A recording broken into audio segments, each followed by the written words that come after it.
हैं आप लोग दोस्तों। आज हम सीखने वाले हैं चेस के फंडामेंटल रूल्स, जो हम ओपनिंग से स्टार्ट करते हैं। चेस में फंडामेंटल एक रूल होता है कि हमको सेंटर कंट्रोल करना होता है। सेंटर हम कंट्रोल कर सकते हैं E4 से। अपोनेंट भी सेंटर कंट्रोल करना चाहेगा। हम नाइट को पहले मूव करते हैं, क्योंकि नाइट जो होता है वो सेंटर पे फिर और प्रेशर डालता है। हम बिशप को क्यों मूव नहीं कर रहे हैं? बिशप को हम इसलिए मूव नहीं कर रहे हैं, वो लॉन्ग पीस होता है और जिसको हम बाद में मूव कर सकते हैं, बाद में हम एडवांटेज ले सकते हैं।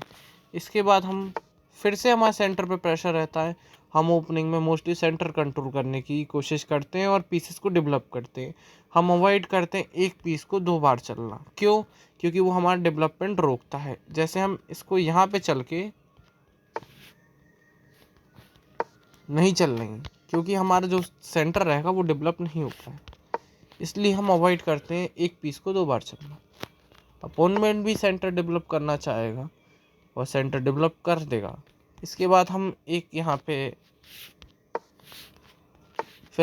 प्रिंसिपल देखते हैं जो हम बहुत यूज़ करते हैं, उसे कहते हैं पिन। पिन क्या हुई? अब ये नाइट यहाँ पे पिन है, ये मूव नहीं कर सकता, अदरवाइज यहाँ चेक लग जाएगी और ये एक इनलीगल मूव होगा। एक चेस के गेम में, एक प्रोफेशनल चेस के गेम में 3 इनलीगल मूव वैलिड होते हैं। उसके बाद आपकी जो होती है लूज मानी जाती है, आप हार जाते हैं। ठीक है, तो यहाँ पे हमने ये देखा कि हमारे जो पीसेस हैं मोस्टली डेवलप्ड होने लगे हैं। अब हम क्या करते हैं?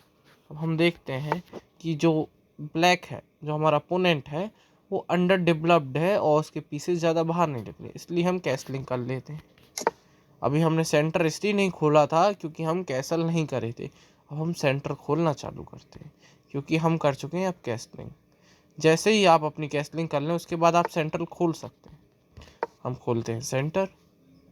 अपोनेंट ये देखता है कि अब हम डेवलप्ड हैं और अपोनेंट ये देखने के बाद वो अपने डेवलपमेंट को फास्ट करना चाहता है।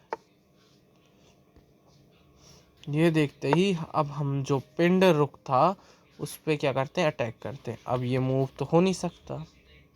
अब वो एक स्ट्रेटजी अपनाता है ये करने की।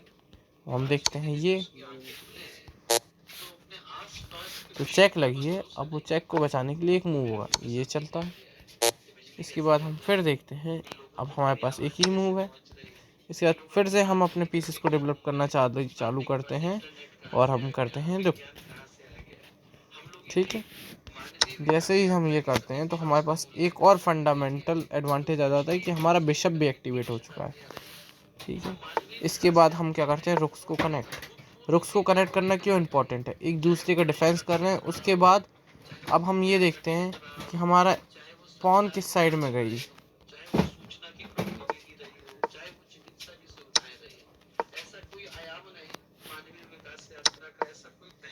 जिस भी साइड की हमारी पॉन गई होती उस साइड में हम क्या करते हैं?